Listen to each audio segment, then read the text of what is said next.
With bailout packages and inflation fears in the news cycles constantly, there's been a lot of attention on the U.S. dollar and what value it holds. Neil Melancon joins us now with this week's Bottom Line. And Neil, the big question on everybody's mind, no matter how much money you make, is how far can you stretch a dollar?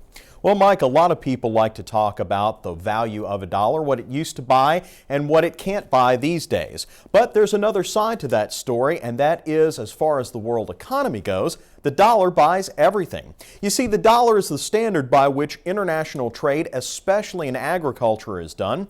When we buy and sell goods to China, for example, the Chinese convert our currency to theirs, never the other way around. That's why when there's big fluctuations in the dollar's value, like we've seen over the past year, it makes and shapes news worldwide.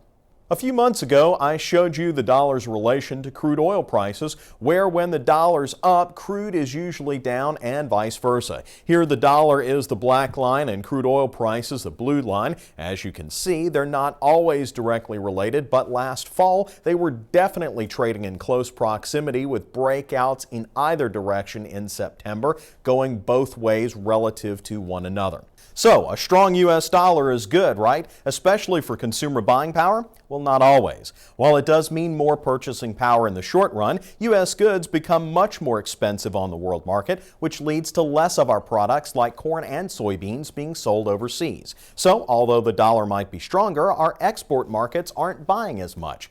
Going back to oil example, imagine a strong dollar and $5 a gallon gas like we saw last summer. The reason we didn't see as much turmoil overseas is because the dollar could buy a lot more foreign currency and prices were technically cheaper for most things.